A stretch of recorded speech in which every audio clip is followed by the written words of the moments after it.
Kok bisa perempuan secantik ini sulit dapat jodoh? Apalagi perlagaannya sangat lembut. Setelah ngobrol, Mbok pun langsung menggelar tikar untuk duduk di lesehan. Mbok mau menerawang Kak Dayani. Sebelum diperiksa, Mbok nyuruh bapak dan ibu menggangin tangan Kak Dayani untuk jaga-jaga kalau tiba-tiba Kak Dayani kerasukan.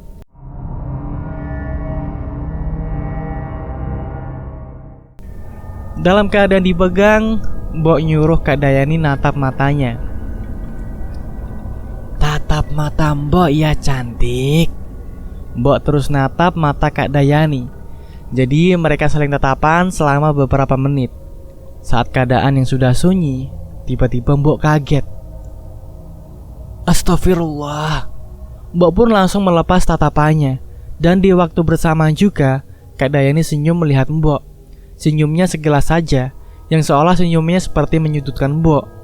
Lalu Mbok pun ngajak Dayani ngobrol dengan obrolan random, yang tujuannya hanya memastikan apakah itu masih Kak Dayani atau bukan. Ternyata itu masih Kak Dayani. Setelah itu bapak dan ibu nanya dengan Mbok. Bagaimana Mbok? Dayani kenapa Mbok?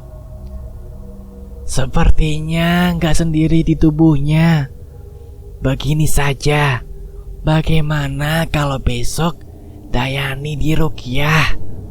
Mbok bantuin. Di sini kami baru benar-benar tahu ternyata apa yang ditakutkan bapak ternyata benar. Kak Dayani emang sedang kenapa-napa. Setelah itu kami pulang. Sampai di rumah kami merencanakan meruqyah Kak Dayani. Tapi Kak Dayani selalu menolak. Alasannya dia malu kalau orang banyak tahu kalau dia diruqyah hanya karena sulit mendapatkan jodoh. Di sini sebenarnya Kak Dayani ngambek dengan bapak dan ibu karena dia sebagai wanita merasa malu dengan dirinya sendiri jika bapak dan ibunya selalu berusaha yang melibatkan orang lain hanya karena dia dianggap sebagai wanita yang tidak laku. Dan Kak Dayani juga merasa tersinggung. Dia dianggap jin dengan Mbok Minah. Padahal yang dimaksud jinnya atau sesuatu yang ada di dalam tubuhnya dia yang digambarkan sosok yang menyeramkan itu bukan dia, tetapi sosok yang hinggap di tubuhnya. Saat kami pulang dari rumah Mbok Minah itu hari udah mulai gelap. Dan malam itu saat kami merencanakan ruqyah, Kak Dayani terus-terusan nolak dan ngambek sepanjang malam. Yang akhirnya dia marah-marah lagi, masuk ke kamar dengan membanting pintu. Lalu gak lama kemudian Kak Dayani keluar kamar, nyamperin bapak dalam keadaan yang aneh banget. Sambil senyum, Kak Dayani ngomong dengan suara berbisik dengan lembut dan bahasa yang halus. Shh, kalian dan nenek tua itu gak akan berhasil. Setelah itu Kak Dayani pun jatuh, pingsan. Ibu yang sedang di kamar kaget mendengar suara bruk. Ternyata Kak Dayani jatuh dan udah terbaring di lantai. Saat itu bapak hanya melongo kebingungan. Oke, catatan soal bahasa halus saat Kak Dayani nyamperin bapak. Kak Dayani ngomong dengan bahasa yang tidak biasanya. Dia pakai bahasa daerah kami, tetapi bukan bahasa daerah yang biasa kami gunakan juga, tetapi bahasa daerah yang halus banget, yang mana di desa kami saat itu udah sangat jarang ada orang yang masih menggunakan bahasa sehalus itu, kecuali bagi udah sangat sesepuh. Oke, kita sambung lagi. Saat itu bapak dan ibu kebingungan karena Kak Dayani pingsan, ditambah aku sedang tidak di rumah. Karena biasanya kalau ada apa-apa di rumah aku selalu terdepan, karena bapak dan ibu udah lumayan tua. Jadi malam itu aku pulang di rumah hanya ibu dan Kak Dayani yang udah terbaring di lantai. Jujur saat itu aku kira Dayani udah pergi, karena tangisan ibu yang histeris yang membuat tetangga kami pun satu persatu berdatangan. Bapak malam itu lari ke rumah Mbok Minah. Lalu gak lama kemudian bapak balik dengan Mbok Minah dan Pak Ustadz dari desa kami. Tapi saat Mbok Minah masih di pintu, Mbok Minah langsung ngucap, Astagfirullah. Dia melihat ke arah Kak Dayani. Mbok Minah pun nyuruh kami semua minggir karena dia melihat ada sosok hitam besar yang menduduki tubuh Kak Dayani. Seketika kami semua berhamburan keluar rumah. Karena saat itu aku, ibu, dan beberapa tetangga kami sedang duduk di sebelah tubuh Kak Dayani yang sedang terbaring. Malam itu sangat mencekam. Kami semua nunggu di luar karena Mbok Minah akan berkomunikasi dengan sosok yang sedang menduduki tubuh Kak Dayani malam itu. Kami semua nggak bisa melihat sosok itu, hanya Mbok yang bisa melihatnya. Tetapi malam itu kami semua dengar dari luar rumah Mbok Minah sedang berbicara dengan sesuatu yang kami tidak melihat wujudnya. Suaranya aneh, bukan seperti suara lelaki ataupun wanita, dan suaranya juga lembut dan menggunakan bahasa halus seperti yang tadi aku jelaskan. Kami dengar isi percakapannya, tapi karena kami tidak mengerti sepenuhnya dari bahasa yang digunakan jinnya, kami hanya mengerti sepenggal saja. Intinya begini. Kamu siapa? Apa tujuanmu? Kenapa kau buat wanita ini menderita? Siapa yang mengirim kamu ke tubuh wanita ini? Sosok itu hanya menjawab, tubuhnya lembab, nyaman. Ini tempatku. Beberapa kali ditanya, dia hanya menjawab itu. Sama sekali tidak menjawab siapa yang mengirim dia ke tubuh Kak Dayani. Setelah Mbok berkomunikasi dengan sosok itu, kami semua berdoa bersama yang dipimpin Ustadz. Kami tidak berhenti berdoa sampai Kak Dayani sadar saat hampir tengah malam sekitar jam 10:30. Lalu besoknya Kak Dayani diruqyah di musola yang ada di desa kami. Semenjak itu Kak Dayani mulai sering diruqyah selama sebulan 4 kali diruqyah, yang terus dibantu dengan Mbok Minah. Dan selama sebulan itu juga keadaan Kak Dayani mulai makin buruk. Mulai dari sikapnya yang udah berubah layaknya sikap anak kecil, dan dia hanya bisa senyum aja. Yang lebih buat kami terpukul, fisik Kak Dayani juga berubah secara perlahan. Mukanya menua hanya dalam sebulan. Kantung matanya melebar hingga terlihat longgar yang terlihat bola matanya nyaris lepas. Tubuhnya sangat kurus. Perubahan sikap dan fisiknya terjadi hanya dalam sebulan. Bapak, ibu hanya bisa menangisi melihat Kak Dayani seperti itu. Kak Dayani terus senyum. Kami pun terus melakukan ruqyah lebih sering lagi untuk melawan jinnya, dan terus berdoa agar Kak Dayani bisa kembali sekaya semula. Di sisi lain, Mbok Minah nyuruh bapak nyari batu. Batu yang dulunya Kak Dayani sering masukin ke gelas. Karena soal batu itu juga udah lebih dulu diceritakan bapak dan ibu. Kali ini Mbok minta bapak untuk nyari batunya, atau mungkin ada jimat yang ditaruh pengirim jinnya di rumah mereka. Karena di sini Mbok Minah mulai penasaran dan curiga juga dengan batu itu. Lalu kami pun nyari batu itu seisi rumah, tapi kami nggak nemuin lagi batunya. Aku sempat nanya dengan Kak Dayani, di mana batunya? Tapi Kak Dayani hanya bisa senyum, layaknya aku nanya dengan anak bayi yang belum bisa bicara. Kak Dayani udah nggak bisa ngobrol lagi. Di sini kami nggak tahu harus ngapain lagi. Kami juga nggak kuat ngelihat Kak Dayani terus begitu. Lalu aku kepikiran, apakah mungkin Kak Dayani hanya menderita penyakit medis? Mungkin Kak Dayani stres berlebihan karena malu, karena dia sendiri menganggap dirinya wanita yang tidak laku. Dia malu dengan semua warga desa, apalagi banyak isu jelek dari masyarakat soal Kak Dayani.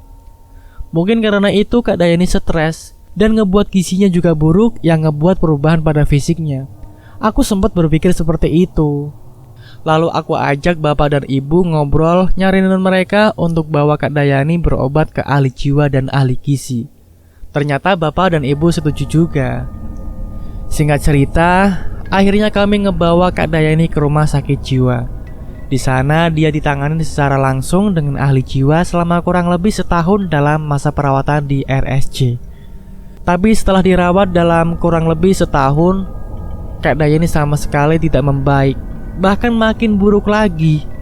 Keadaan tubuhnya makin kurus lagi, keadaan wajahnya makin buruk lagi. Pokoknya gak enak banget lah dipandang. Pihak RSC juga tidak bisa mendeteksi sumber penyakitnya dan sama sekali tidak ada perubahan pada sikapnya.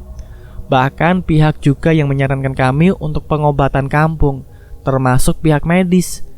Akhirnya kami pun membawa Kak Dayani pulang lagi. Semenjak Kak Dayani udah di rumah lagi, banyak anak-anak desa yang ketakutan melihat Kak Dayani. Yang saat itu Kak Dayani suka duduk di depan rumah dengan tingkahnya yang random dan fisiknya menakutkan anak-anak. Bapak ibu hanya bisa menangis melihat Kak Dayani.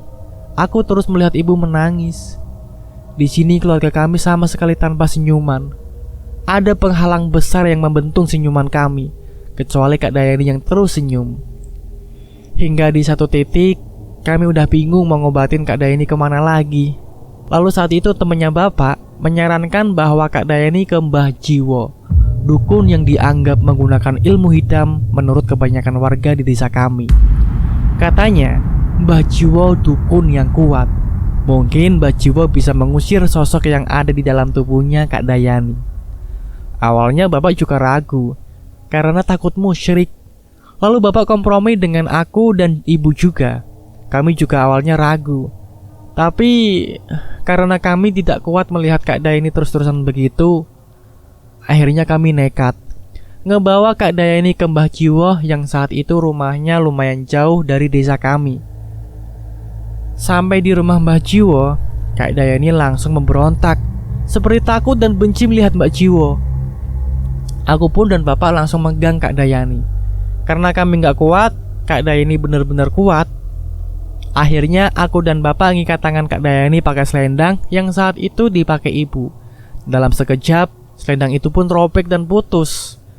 Akhirnya Mbah Jiwo ngasih kami sehelai daun bambu yang udah kering dan tipis. Mbah nyuruh kami ngikat tangan Kak Dayani pakai itu. Kami heran, tapi kami tahu Mbah Jiwo itu dukun, dia lebih tahu soal ini. Kami pun segera ngikat tangan Kak Dayani dengan daun bambu itu. Anehnya, Kak Dayani benar-benar gak bisa bergerak.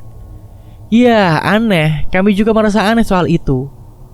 Setelah Kak Dayani bisa tenang, barulah kami menceritakan dengan Mbah soal Kak Dayani. Mbah pun memeriksa Kak Dayani dengan metode-metodenya yang kami tidak mengerti. Setelah itu, barulah Mbah menjelaskan dengan kami. Dan disinilah kami akhirnya dapat jawaban soal semuanya. Kata Mbah, ada sosok jin hitam besar kurus bermata merah yang ada di dalam tubuh anak ini. Kasihan dia. Ada yang mengirimkan jin ini ke tubuhnya agar anak ini sulit mendapatkan jodoh. Karena setiap lelaki yang berniat meminangnya, lelaki itu tidak akan melihat dan merasakan aura aslinya. Karena mereka akan melihat dan merasakan aura hitam dari jinnya, yang emang diperintah untuk menutup aura aslinya. Ternyata di sini kami baru tahu kenapa dulu setiap lelaki yang dijodohin dengan Kak Dayani, termasuk Didi, selalu gagal. Hanya karena mereka berubah pikiran. Ternyata tanpa mereka sadarin, mereka hanya melihat dan merasakan aura hitam dari jinnya. Itu khusus buat lelaki yang berniat meminang atau menikahi Kak Dayani. Kata Mbah Jiwo juga, jin yang ada di dalam tubuh anak ini sudah menyatu dengan sempurna di tubuhnya. Itulah sebabnya kenapa fisiknya berubah. Karena itu mendekati bentuk sosok asli jinnya. Bapak memohon dengan Mbah untuk bisa mengobati dan mengusir jin yang ada di dalam tubuhnya. Mbah Jiwo juga ngejelasin dengan kita. Katanya setiap jin yang dikirimkan biasanya selalu ada bukti yang tertinggal berupa jimat yang sebagai pengantar jinnya memasuki tubuh korbannya. Lalu bapak pun langsung jelasin soal batu itu. Batu itu lagi. Lalu Mbah bilang, kalau batu itu berupa jimatnya, kemungkinan anak ini akan bisa diselamatkan. Karena batu itu adalah gerbangnya untuk jin itu masuk ke tubuhnya, juga untuk jin itu keluar dari tubuhnya. Setelah itu kami pun pulang. Di jalan kami pulang semangat, ada harapan Kak Dayani bisa selamat. Sampai di rumah, kami pun semua nyari batunya. Semua barang-barang di rumah, terutama kamarnya Kak Dayani, kami bongkar untuk mencari batu itu. Tapi setelah beberapa hari kami gak menemukan batu itu. Akhirnya kami balik lagi ke rumah Mbak Jiwo. Sampai di rumah Mbah, kami jelasin kalau kami benar-benar gak nemuin batunya lagi. Mbah juga bilang, tanpa batu itu jinnya gak akan bisa keluar. Sebenarnya bisa, tapi jinnya harus dikeluarkan secara paksa.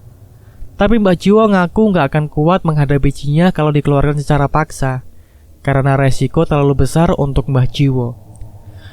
Dengan berat kami pun harus mengerti. Harapan merasa hilang. Lalu di sini Mbah Jiwo juga nawarin kami untuk melihat dan berinteraksi secara langsung dengan jin yang ada di dalam tubuh Kak Dayani. Kami semua bersedia. Tapi ada syaratnya atau ritual yang harus kami lakukan. Kami harus mandi dengan daun sirih dan jeruk purut, dan mandinya harus setiap subuh selama 7 hari ke depan. Sebelum mandi harus melafalkan semacam doa, tapi bukan doa dari agama, tetapi semacam mantra yang menggunakan bahasa daerah yang ditulis Mbah Jiwo di kertas. Lalu kami juga tidak boleh memakan makanan yang bercampur garam selama 7 hari juga. Lalu kami pun pulang. Di rumah aku, bapak dan ibu menjalankan ritualnya selama 7 hari. Setelah itu kami balik lagi ke rumah Mbah Jiwo. Di sana seperti biasa, Kak Dayani selalu memberontak saat kami ke rumah Mbah Jiwo. Tapi Mbah Jiwo juga selalu menyiapkan sehelai daun bambu untuk mengikat tangannya Kak Dayani. Setelah Kak Dayani sudah tenang, Mbah Jiwo juga langsung mempersiapkan tempat untuk kami di rumahnya untuk kami berinteraksi dengan jinnya.